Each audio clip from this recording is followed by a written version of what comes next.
You're listening to the Podcast Factory. Bienvenue pour un nouvel épisode de votre podcast HR Meetup, rubrique Humana. Et ce soir, nous sommes dans une soirée Humana et nous allons, comme chaque fois, récolter un feedback des participants et participantes.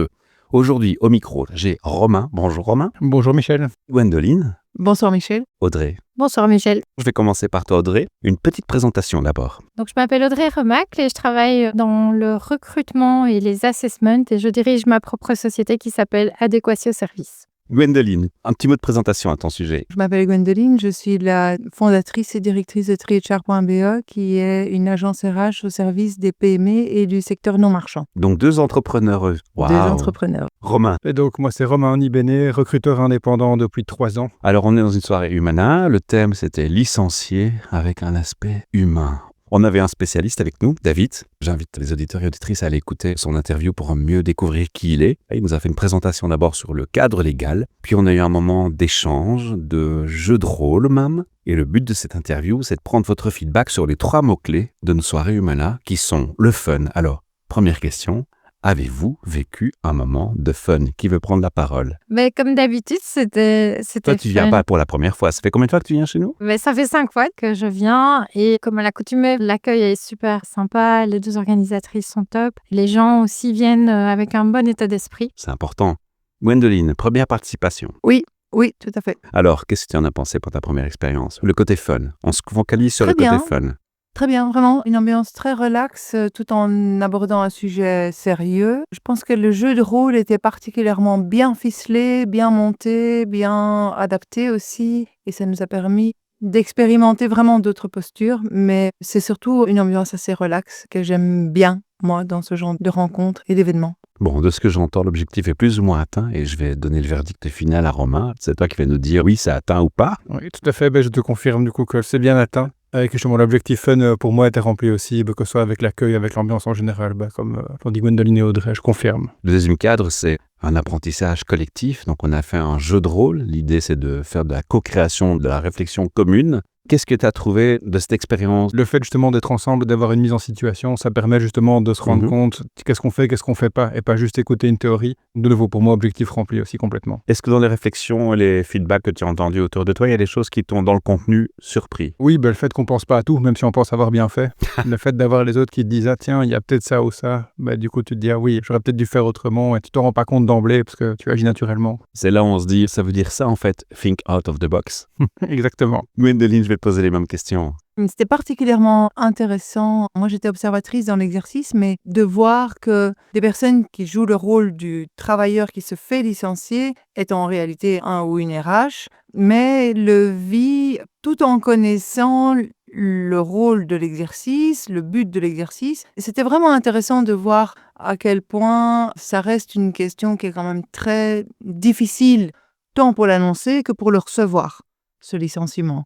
Est-ce que c'est lié à la posture RH? Alors je m'explique, on sait tous qu'un RH, c'est une posture très compliquée. On a le business partner, on a le côté finance, intérêt de la boîte, et puis on doit prendre un rôle qui est plus un rôle de relation humaine. On doit dire aux gens, on est là pour vous, et on est dans l'humain. Et là, on est vers les employés. C'est une posture, mais hyper délicate, et moi je crois que c'est la force des RH, c'est d'avoir cette sagesse, d'être entre les deux, avec parcimonie et bon sens. Et c'est pas donné à tout le monde. Est-ce que cette position, elle s'est reflétée dans les échanges? Oui, je pense que dans l'exercice qu'on a co-construit ensemble, on a vraiment pu explorer cette partie du RH qui essaye de rendre ce licenciement le moins douloureux possible pour le travailleur qui le subit. Tu as reconnu les scénarios que tu as vécu toi? Parce que moi, j'ai quelqu'un de mes proches qui est RH qui m'a dit « Ouais, mais tu sais, parfois, on va faire bien. » Mais le manager, parce qu'il a déjà donné 1 chance, 2 chances, 3 chances, il est au bout du rouleau, il craque, il dit, pardonnez-moi l'expression, il pète un plomb. Et là, le feedback, il est un peu plus abrupt et le RH est derrière en train de temporiser. Tu as déjà vécu ce genre de choses? En tout cas, c'était le rôle que nos personnages avaient, c'est-à-dire que le manager avait un rôle de licenciement, on va pas dire sec, mais en Plus tout cas brutal. avec peu d'empathie. Alors que le RH est arrivé avec beaucoup d'empathie de dire, voilà, on va essayer de trouver une solution. On entend qu'il y a une situation particulière. Ce que le manager, enfin, en tout cas celui qui jouait le rôle du manager, n'a pas pris en compte et c'était pas dans sa fiche de rôle, en fait. Il y avait un groupe où il y avait, je ne sais pas si c'est le tien, il y avait un rôle où la personne qui devait être licenciée avait un décès dans sa famille. Oui, c'était notre C'était notre groupe. Oui. Alors, c'est bien de préciser. Oui. Oui, et donc là, le RH a vraiment fait en sorte que ce décès soit pris en compte dans ce licenciement, dans la période de préavis, d'en tenir compte, alors que le manager, lui, n'en tenait pas compte parce que je pense qu'il était un peu à bout de De sa patience. Oui, de sa patience envers cet employé qui n'atteint pas ses objectifs, en fait, et que lui ne Et lui, voit à la que les pression de son chiffres. management, de son N+1, de son Certainement. N+2, des cost centers, comme on dit. Hein. Certainement, oui, oui. Est-ce que tu as reconnu des choses qui sont proches de ta réalité à toi? Non, parce que nous, on n'est pas sur des questions de licenciement. C'est pas quelque chose que l'on rencontre. On est plutôt sur le recrutement. Par contre, on essaye toujours qu'un licenciement se passe bien avant que la personne que l'on recrute arrive. De façon à ce que cette personne, quand elle arrive, il n'y ait pas des frustrations d'équipe, des choses qui n'ont pas été dites, des peurs. Et puis les RH savent que ça joue sur l'employer branding aussi. Exact. C'est vraiment la question de la peur de l'équipe quand il y a eu un licenciement. C'est le reste de l'équipe a peur de se faire licencier aussi. Ouais. Et donc, c'est d'arriver à recruter et que l'arrivée de cette nouvelle recrue arrive dans de bonnes conditions, que ce soit la peur qui soit écartée, qu'elle soit plus là, qu'elle ait été apaisée, rassurée, ou que ce soit la nouvelle recrue va être comparée à l'ancien qui a été licencié et les équipes ne le voient pas toujours du point de vue RH, ils le voient du point de vue collègue. Il a été licencié, c'est pas juste, c'est pas correct. Nous, on l'aimait bien. Oui, on l'aimait bien, mais s'il faisait pas ses chiffres, nous, on n'est pas dans les entreprises au moment du licenciement, mais on essaye en tout cas de conscientiser nos clients sur le fait que le licenciement doit bien se passer pour que notre recrutement derrière se passe bien mieux. Bah oui, et que logique. l'intégration se passe bien de la nouvelle recrue par l'équipe. Ça aura un impact sur l'onboarding, quoi qu'on en De pense. toute façon. Audrey, tu as entendu plein de feedback maintenant. Qu'est-ce que Ouais. tu aurais envie de rajouter à tout ça? Oui, à tout ça. Bah oui, parce que c'est interpellant. Je crois qu'on a tous ici, tous les quatre, une posture différente par rapport à nos fonctions et notre métier. Non, mais c'est vrai que le jeu de rôle était assez Interpellant. révélateur, des tendances naturelles qu'on peut avoir en tant que manager à vouloir en finir, et du RH à vouloir désamorcer un peu. Et aussi, ce qui était interpellant, c'était la posture de la personne licenciée dans le jeu de rôle qui se sentait pas vraiment écoutée. Donc, Il y avait des surprises à ce sujet-là pour toi? en étant en externe, un peu en position méta, c'est toujours plus Difficile de juger. non, plus facile. Ah, plus justement. facile, Oui, parce d'accord, qu'on ok. on a un œil Explique. externe. J'étais pas dans la conversation et Ah, comme ça, d'accord. dans Ouais. ce sens-là où je suis pas sûre que j'aurais mieux fait. Mais c'est vrai qu'on voyait qu'il y avait la décision d'acter le licenciement qui était prise. C'était l'objectif de la réunion, qui n'a pas été vraiment clairement évoqué parce que c'est quand même toujours délicat. Et en même temps, il y avait une personne qui avait perdu sa meilleure amie, qui disait c'est une mauvaise journée. Et malgré mon ancienneté, tout ce que j'ai déjà fait pour l'entreprise. Et en même temps, en face, il y avait des managers qui avaient dit oui, mais ça ne change rien.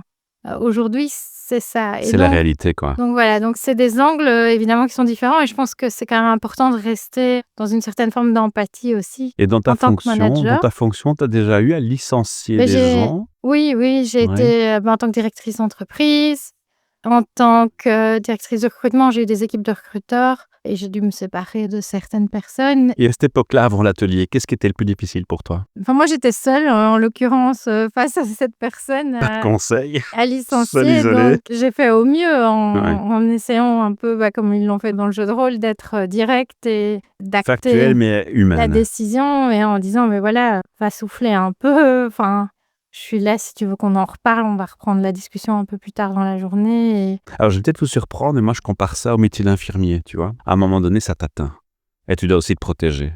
Comment on fait pour se protéger par rapport à ça, sur le côté humain, Audrey? T'as une astuce, t'as un Avant, truc, je dormais un pas conseil? la nuit. Tu dormais pas la nuit, c'est vrai? Oui. Ouais. Quand j'avais ce type de C'est dur, hein? décision à acter, à prendre. Mais aujourd'hui, voilà, j'essaye de factualiser et je sais pourquoi je prends la décision. Et j'essaye aussi de donner du feedback en amont, un maximum pour que la personne ne tombe pas des nues. Et c'était aussi ça qu'on a vu dans le workshop, c'est qu'on ne vient pas à un entretien de licenciement comme ça du jour au lendemain. Ça c'est se prépare important, un minimum. Hein. En tant que RH, que manager, de donner des feedbacks au fur et à mesure et de laisser la chance à la personne de s'améliorer. Gwendoline, est-ce que quand on donne ce genre de feedback, on pense à l'évolution de la personne dans son futur? On devrait, parce que d'un côté, le futur de cet employé qui va partir n'est plus dans la main de l'entreprise. Oui, et dans le Oui. concern, dans la préoccupation de l'entreprise, dans le sens où la personne s'en va. C'est un peu comme quand il y a un divorce, la personne s'en va, peu importe ce qu'elle devient. En même temps, je pense que c'est quand même important pour une entreprise de laisser un bon souvenir à son employé, que son passage, il en soit fier, où il n'aura pas honte plus tard de le dire en interview, j'ai travaillé pour telle entreprise, bon, ça n'a pas marché. Et je pense que de toute façon, quand ça ne marche pas, la personne sera plus heureuse ailleurs. Qu'est-ce qui est le plus prenant dans la démarche? Est-ce que c'est le fait de se dire « je pense à mon employer branding » ou est-ce que je pense sur l'humain? Tu as déjà eu ce genre de réflexion? Tu as déjà eu ce dilemme de devoir réfléchir à quel est le poids mesure dans les deux balances? Est-ce qu'il y a une balance qui s'installe déjà? Je ne suis pas dans cette balance. Peut-être que si j'avais dû licencier quelqu'un, je penserais autrement. Moi, je me dis, en tant qu'humain, citoyen, en travaillant dans le secteur des ressources humaines, on doit pouvoir se dire la personne part sereine, ce qui est sans doute probablement quasi pas la majorité des cas. La personne ne quitte pas une entreprise sereine. Maintenant, ça nous fait plaisir de le penser. Mais je pense que le plus important, c'est vraiment de se dire, on aura au moins tout essayé pour que ce licenciement, 1, se passe bien, et 2, que la suite, pour lui, se passe bien. Parce que en tant que collègue, quand on quitte quelque part, que ce soit un licenciement, une démission ou autre chose, on a toujours quand même à cœur de revoir ses collègues dans une ambiance sereine. Et quand c'est pas le cas, eh bien, on revoit pas ses collègues, en fait, ou très peu, ou pas dans une ambiance sereine, ses ex-collègues, je veux dire. Et je pense que quand on part, comme dans une relation amoureuse, quand on part serein, ou J'aime bien ta le métaphore. plus serein possible, eh bien, on peut retrouver quelque chose avec cette sérénité. Or, si on part dans la colère ou quoi, ça va être beaucoup plus difficile après pour retrouver. Et nous, on le voit avec des candidats, parce que nous, on recrute, on le voit des candidats qui sont en colère contre leur employeur parce qu'ils ont perdu leur travail, parce qu'ils ont Un démissionné, sentiment dégoûté. d'injustice. Oui, et alors du coup, ils sont pas repris ailleurs, parce qu'en fait, le ailleurs sent que ce candidat-là, il est un peu revanchard, il va être moins relax ou moins motivé de rejoindre parce qu'il y a cette colère qui l'empêche de voir une motivation ouverte, en fait, un champ des possibles ouvert. Ça lui empêche d'ouvrir son champ des possibles, en fait, je pense. Moi, je pense que le RH a aussi une fonction de coaching. Mais je vais donner la parole à Romain, je vois qu'il voulait intervenir. Juste une réaction par rapport à ce que tu disais sur le fait de dire est-ce que le RH fait la balance entre l'employer branding et l'humain. En fait, j'ai jamais rencontré aucun RH qui se pose la question de l'employer branding au moment de licencier. La question, c'est plutôt comment je peux faire que ça se passe le mieux possible pour la personne que je licencie, pour le manager que j'accompagne, pour l'entreprise que je Ça représente. me semble assez logique. Et pour que ça se passe le mieux possible, compte tenu d'une situation qui reste pas idéale et jamais ce que personne souhaite. Allez, la majorité du temps en tout cas, quoi. On est bien d'accord. Tu voulais intervenir, quoi, Oui, Nadine? je voulais rebondir sur ce que Romain disait, dans le sens aussi où je pense qu'en tant qu'entreprise, on va protéger ses intérêts de ne pas faire en sorte que l'employé licencié ait envie de se retourner contre son employeur. Sur le plan légal, tu veux dire? Oui, sur le plan légal, de faire un procès ou d'aller voir un avocat, que la relation va se compliquer en tout cas et va pourrir la vie des deux, en fait, soyons clairs. Hein. Et ça va vite, on est honnête. Hein. Ça va vite. C'est quelque chose qui se passe Ça va vite souvent. parce Hein. qu'il y a la colère, il y a l'injustice, il y a la colère, il y a le je comprends pas et tout ça. Et c'est toute la difficulté, je pense, des RH qui doivent licencier, c'est d'arriver à apaiser cette colère, à faire comprendre le point de vue de l'employeur à l'employé, tout en respectant que l'employé, lui, il est déçu. Puis il a un autre vécu, il a une autre vision de la situation, quoi. Puis il a des choses à payer aussi. Oui, tout à fait. Je suis assez d'accord. Romain, est-ce que tu as d'autres points? Parce que je t'ai pas laissé beaucoup parler là pour l'instant, je voudrais te laisser un peu plus la parole. Plus que ce qui a déjà été évoqué, pas tellement. Tu as déjà eu à licencier, toi, personnellement? Oui, tout à fait. Ouais. Comment ça s'est passé? Comme on le dit, à partir du moment où c'est une situation qui devient inéluctable, que la personne a été prévenue, qu'elle s'y attend, ou en tout cas elle sait que c'est une possibilité, ça aide de faire la démarche et de se dire ok, en fait on arrive là parce qu'on n'a plus le choix à un moment X. Et du coup, à partir du moment où on n'a plus le choix, que la personne est au courant et s'y attend, ou en tout cas un minimum préparé, ça aide. Après, ça reste jamais agréable pour personne, ni pour la personne licenciée, ni pour la personne qui licencie, ni pour l'entreprise pour qui, in fine, c'est un échec aussi parce que c'est pas ce qu'on souhaitait à la base. Donc voilà, donc en faisant le mieux possible, en préparant un maximum et en faisant tout ce qu'il faut, ça limite le choc et les dégâts de tous les côtés, quoi. Dans ma métaphore que je prenais tantôt sur l'infirmier, il y a un peu le concept de phase d'acceptation, les 5 phases. Hein. Tu connais un peu le concept. Ouais, tout à fait. Est-ce que tu as déjà vécu ça au début? Est-ce que tu t'es dit, oui, vraiment, en fait, quand je fais une rétrospective dans ma carrière et que j'ai dû licencier plusieurs personnes, effectivement, je suis passé par ces phases d'hésitation, de balance, et puis j'ai identifié ces phases d'acceptation de la situation, de comment je le gère, de comment je le présente. Est-ce qu'il y a un processus? Je pense pas que je suis passé par toutes ces phases, en tout cas pas de manière si claire, du fait qu'en fait c'est une suite logique de ça ne va pas, ça ne va toujours pas, ça ne va toujours pas, et malgré tout ce qu'on fait pour accompagner, je pense que tout le processus se fait avec ça aussi dans l'accompagnement. Ouais. Il n'y a pas vraiment toutes ces phases de deuil, de négociation, de qu'est-ce qui est possible, puisqu'en fait chacune des étapes rapproche de plus en plus et donc on le voit venir. Et confrontation avec le positionnement du manager ou pas? Est-ce que le manager, les RH sont toujours alignés? Parce que j'ai déjà Non. entendu des feedbacks où le manager, il est un peu plus assertif, le RH est un peu plus souple, et ça peut faire des frictions. Audrey, tu voulais intervenir? Oui. De mon expérience en entreprise, en tout cas, moi, j'ai quand même vu beaucoup aussi de managers qui ont été un peu responsables de De la l'issue. situation. Parce qu'ils n'ont pas accompagné la personne, parce qu'elle Un n'a manque pas de eu un coaching, bon tu veux dire? onboarding, D'accord. parce qu'il n'y a pas eu de feedback. Je rebondis sur ton mot, l'onboarding. Ouais. Pour moi, c'est un élément clé.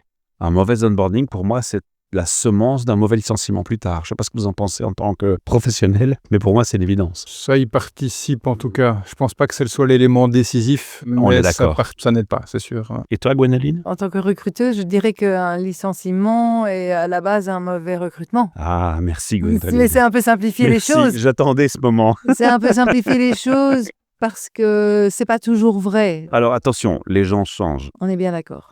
Mais c'est la même chose pour une démission. Quelqu'un qui démissionne C'est vrai déçu, aussi. c'est quelqu'un qui, voilà, lors du recrutement, a peut-être bâclé sa préparation, son intérêt, a peut-être pris par défaut quelque chose, un travail là parce que c'était celui qui se présentait à ce moment-là, ou par paresse, parfois d'avoir cherché plus.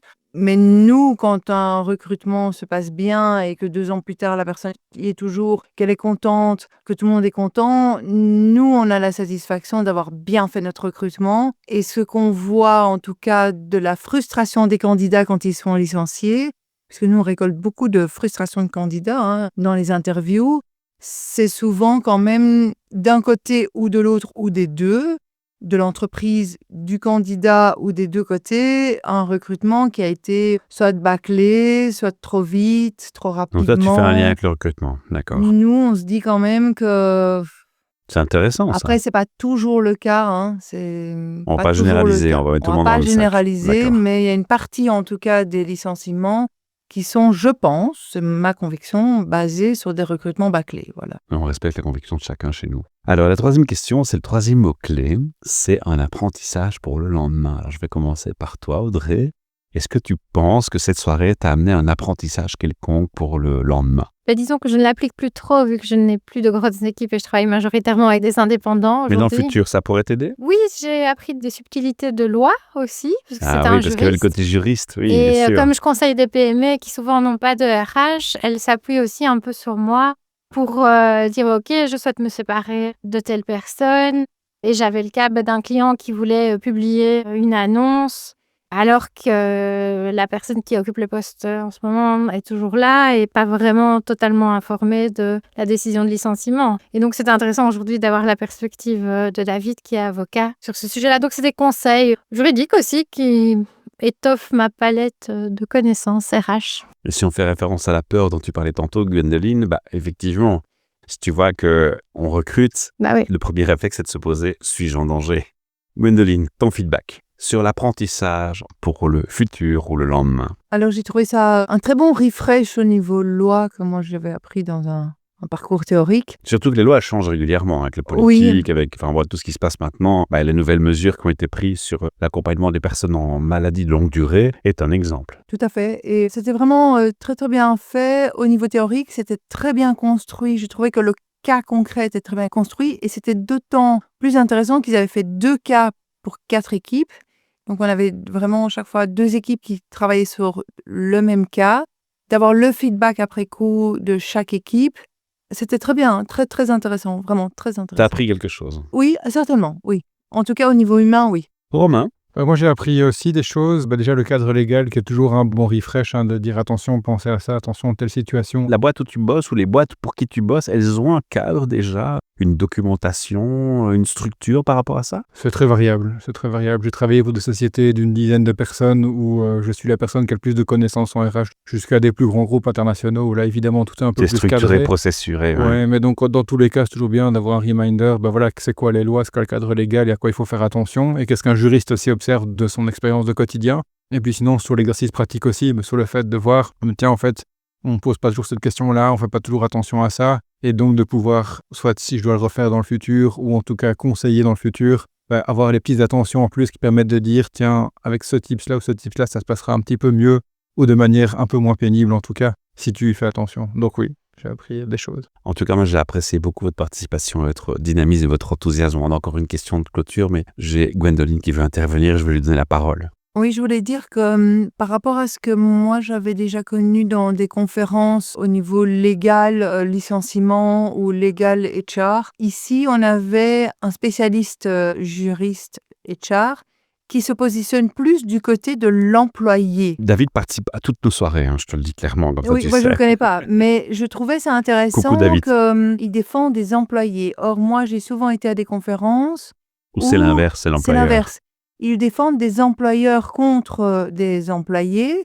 Et donc, c'était très intéressant, en tout cas pour moi dans ce cas-ci, de voir un avocat qui défend le point de vue des employés et de ce que les employés peuvent ressentir lors d'un licenciement, quel qu'il soit, abusif, injuste, enfin tout ce qu'il y a possible dans un licenciement. Et ça, c'était pour moi particulièrement intéressant par rapport à d'autres conférences auxquelles j'ai assisté, mais du côté juriste d'employeur. Ouais, je comprends. Je te remercie beaucoup pour ce feedback.